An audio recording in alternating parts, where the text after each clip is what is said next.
Hello, my name is Dr. Todd Robinson. I'm here today to talk about a whole person approach to managing stress. A little background about myself before I get into it. I'm a naturopathic doctor. I've been in practice for 10 years, based out of Jacksonville Beach, Florida. I'm here today representing Allergy Research Group. I'm the Senior Manager of Scientific Education and Product Support. So I'll be talking about stress, the whole person approach to managing it, but also highlighting some ARG products that could be useful for managing stress. Let's get started. So, stress, I think, is a very important time to be thinking about stress, to be talking about stress. Like I mentioned, I've been in practice for 10 years. I work mostly with cancer patients, and so you can imagine that stress, both acute stress, chronic stress, is a big issue with those folks. But I will say that in the last 2 years, the relevance of stress and the impact that it's had on my patients has absolutely increased. It seems like people who were easy breezy before are now having difficult time grappling with stress.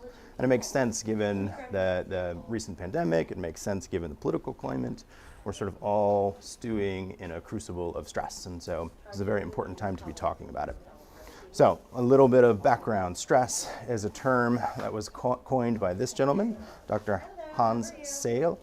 And he was the researcher that actually coined the term stress. He had a many decades long research career, very distinguished researcher, and he defined stress as a non-specific response of the body to any demand made upon it. Since he coined this term, there's been significant research that's been conducted on stress. And so, of course, we've kind of fleshed out our understanding of stress and the body's response to stress. So here's an infographic, a diagram that sort of explains a little bit more about what we currently understand of how stress impacts the body. Don't worry, I'm not going to go into all the details on this, but there are a couple of points that I would like to highlight. So number one, you can see at the very top of this infographic that word stressor. So this would be the external stimulus that the body is responding to. And I think what's important to realize or recognize, as you can see underneath that, there's physical stressors, and then there's emotional or psychological stressors. So physical stressors are easy to understand in many respects, right? You're walking through the woods, you come across a bear, it growls at you, there's a direct physical threat to your health and well-being. So that is a physical stressor. Psychologic stressors are different. The best example that I can think of is if you're the main breadwinner for your family and you're concerned about potentially losing your job and the consequences of that. That's not a direct physical threat per se, but it is a psychological stressor. And I think what's important to realize is physical, psychological, or emotional, the system and the cascade is very, very similar between the two. So almost like our body doesn't know the difference between the threat of the bear and the threat of losing your job and not being able to support your family. So it sets off the same physiologic cascade. Two other points. Number one is you can see that there's two axes that are talked about here. There's the SAM axis and the HPA axis. Those involve different circuits and different systems in the body, and they mitigate like acute stress versus chronic stress. So we often think of the SAM axis as being the acute stress pathway. So you're walking through the woods, you see that bear, it growls at you, your brain acknowledges what it is, it acknowledges that it's a physical threat and sets off this cascade that ends up spitting a lot of adrenaline into your system. That adrenaline will increase your heart rate, dilate your pupils, and overall get your body ready to run away from the bear. That's the purpose of that system. The HPA axis, on the other hand, is considered to be the mediator of long-term or chronic stress. And you can see in this diagram that they do talk to each other. So if you have repetitive and frequent triggering of this SAM axis or acute stress cascade, it will impact the function of that HPA axis.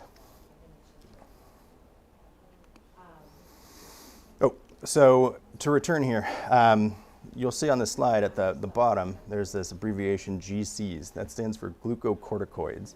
So these are a type of hormone that secreted in response to stress, in response to the activation of the HPA axis. And one of the main glucocorticoids we think about is cortisol. So cortisol is a major player in the HPA axis. It's a major player in the body's long-term response to stress.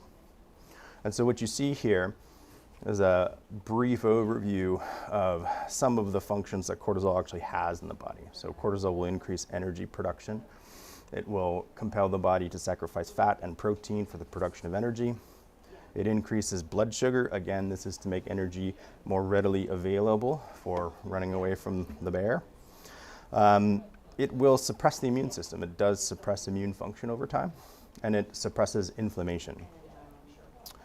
On the right-hand side of the screen, you can see this diurnal cortisol curve. This is to represent the normal curve of cortisol secretion over the course of a 24-hour period.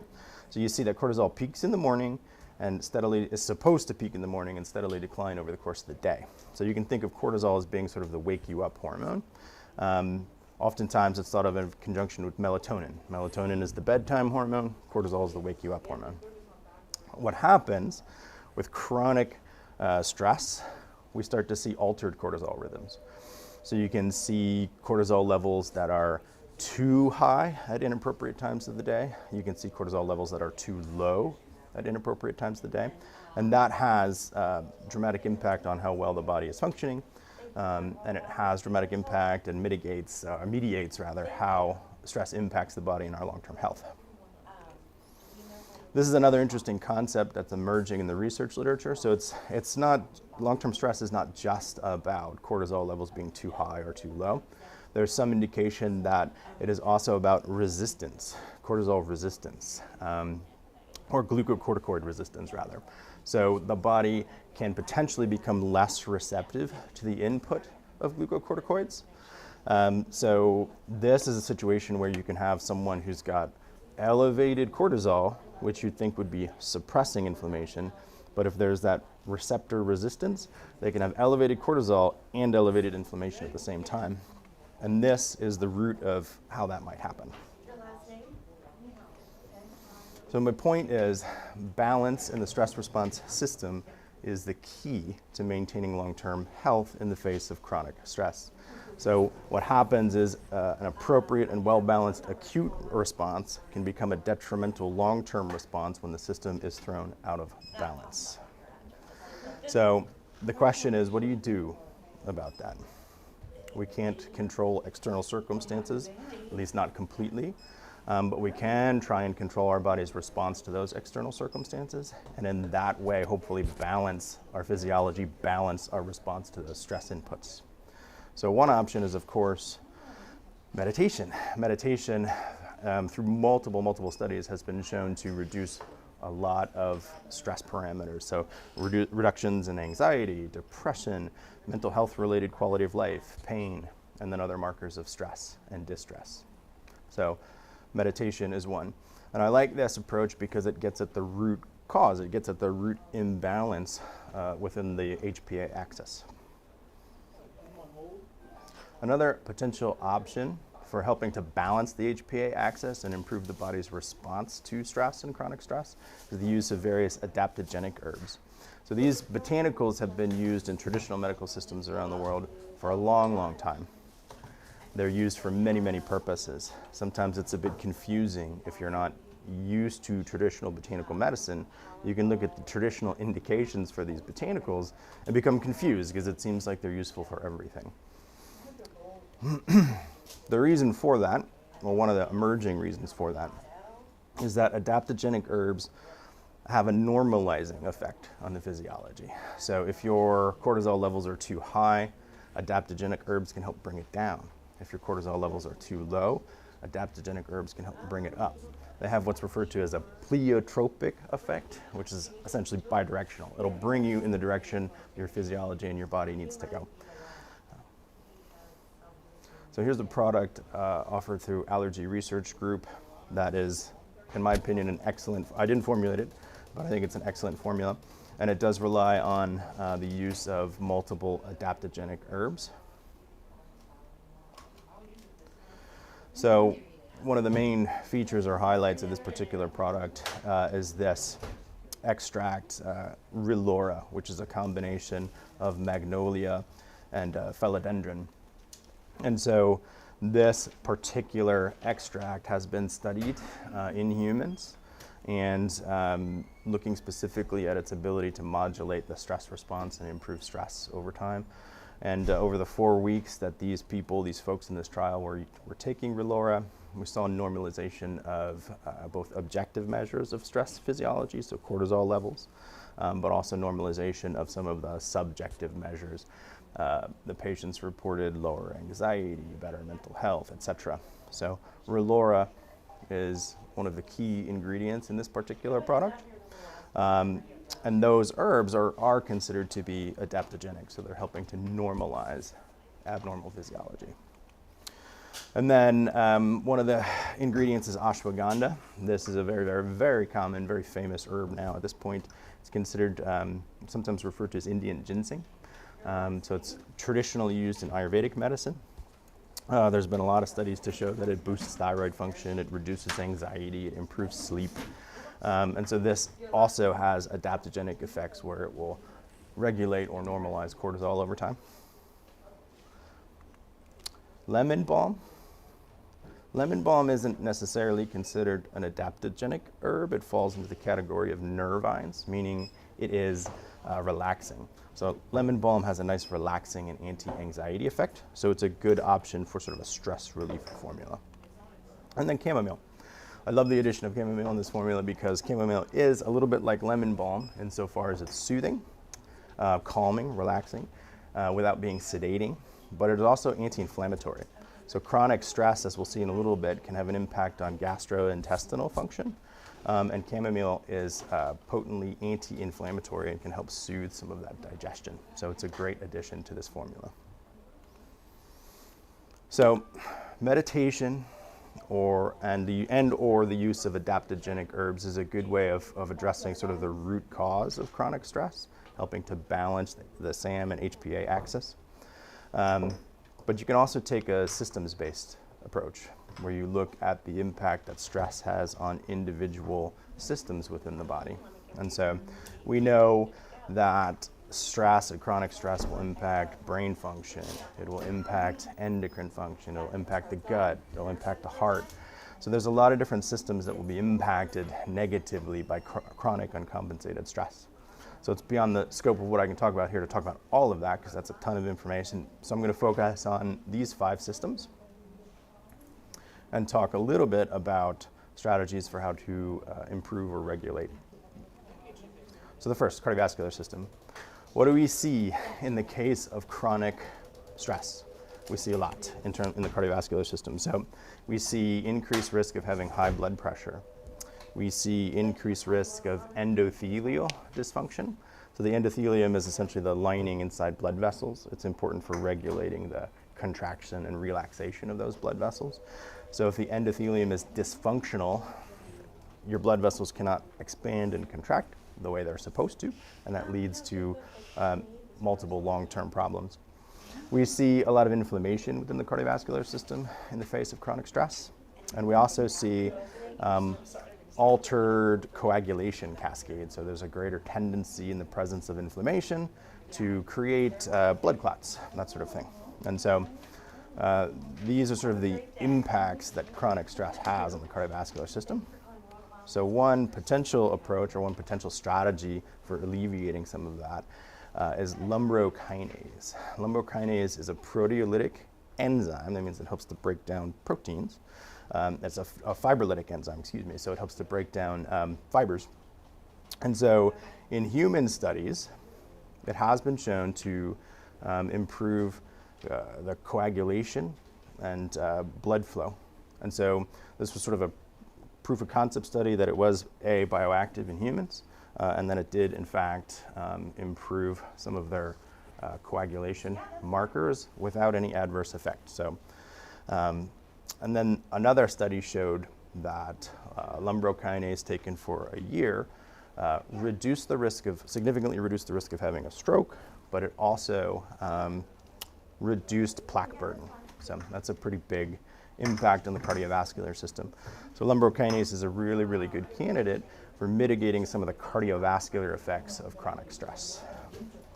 A partner to lumbrokinase is nattokinase. So again, it's a fibrinolytic enzyme. And so what I like about this particular enzyme is there's been at least 2 studies to show that nattokinase will also lower blood pressure. So oftentimes in chronic uncompensated stress, we'll see elevations in people's blood pressure. So you're getting kind of a 2-for-1 out of this particular product. You can lower blood pressure potentially, but you can also improve some of the coagulation status. And the references are there.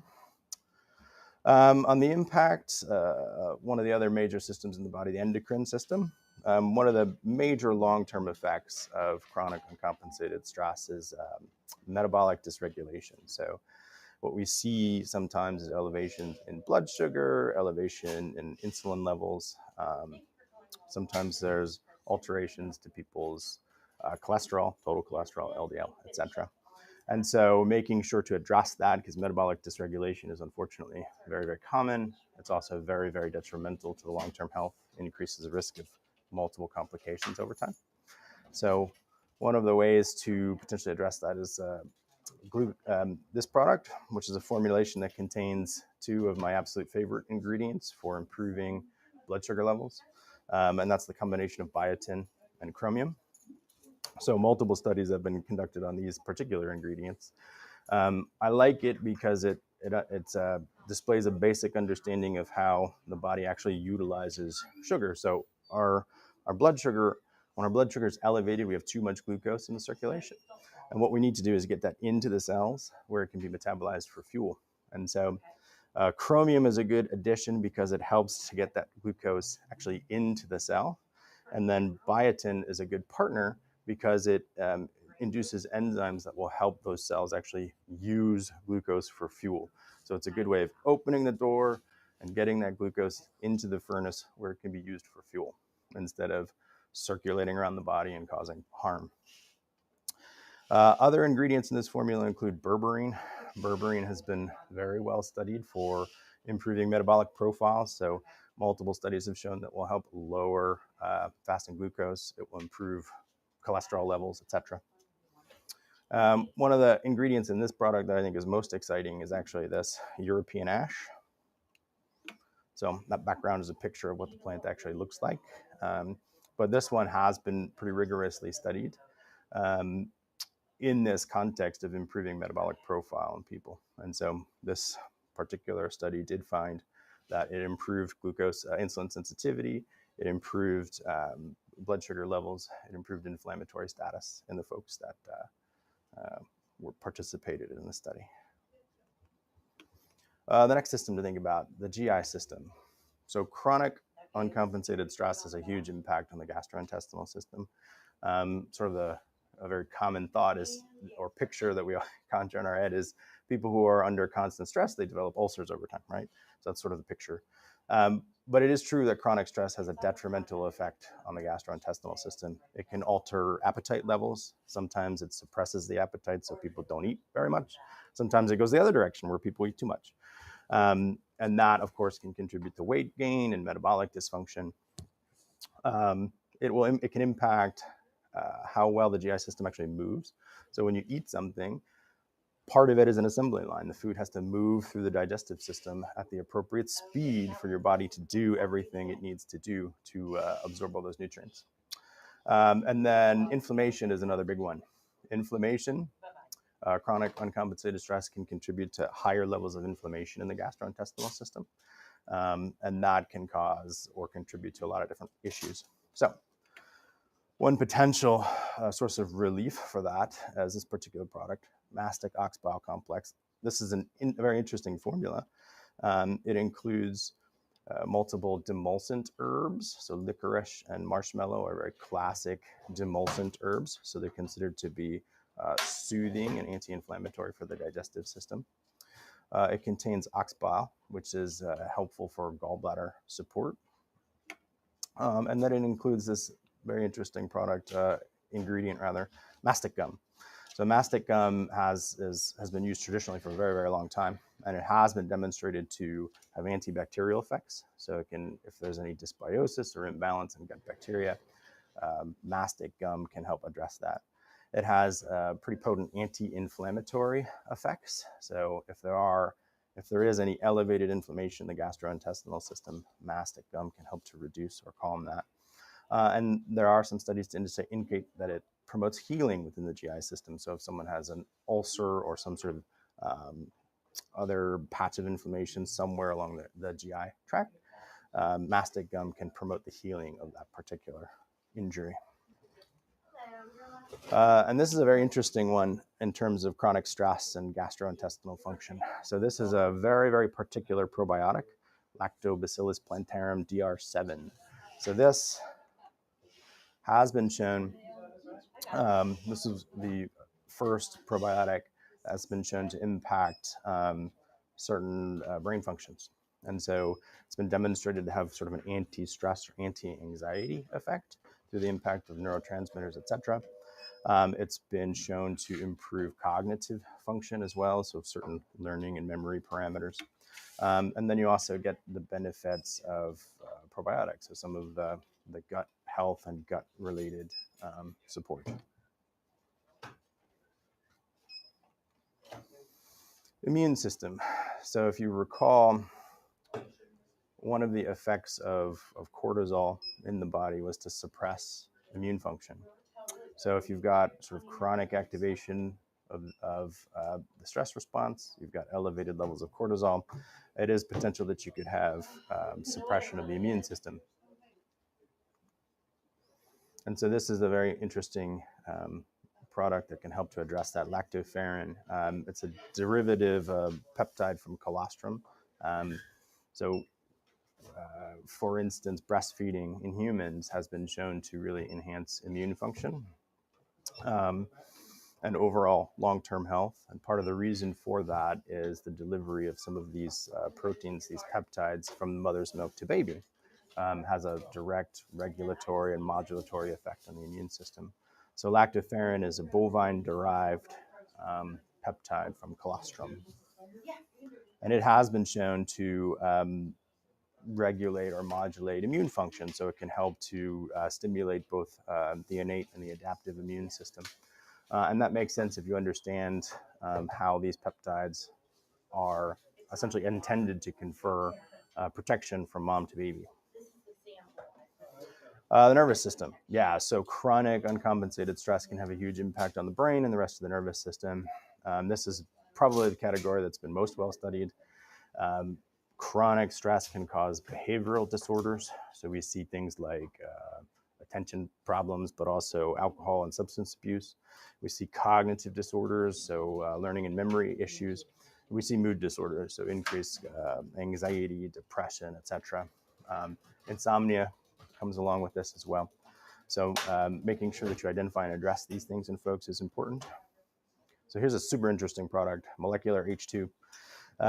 So what happens here is these tablets, you drop it in water, it dissolves, and it essentially super saturates the water with molecular hydrogen.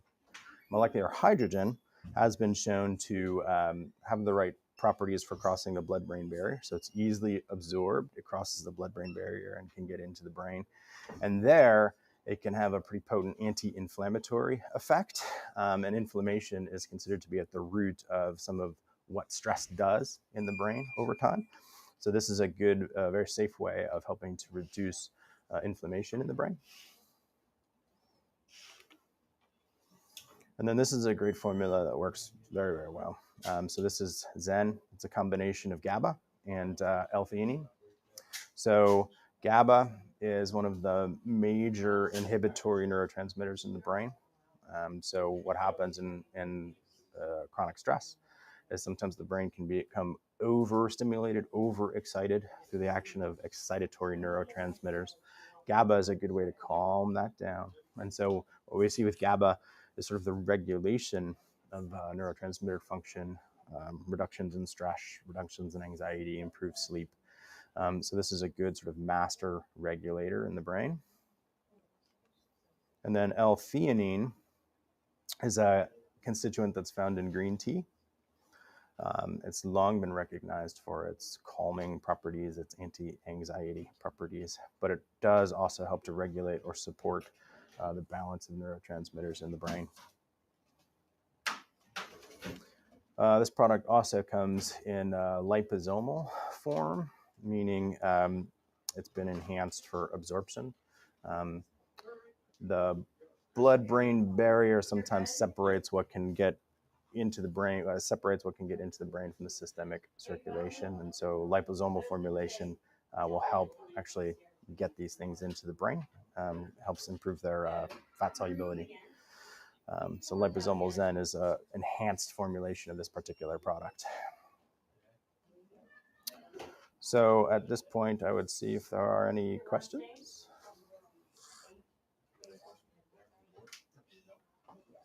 All right. Any new and exciting formulations we can look forward to from allergy research? Yeah, it's a good question. I know that there are some coming down the pike, but I don't have a direct answer. I don't have a very specific answer for that. Okay. Just thought I'd get a little previews. Any questions? No, we're good. Well, thank you.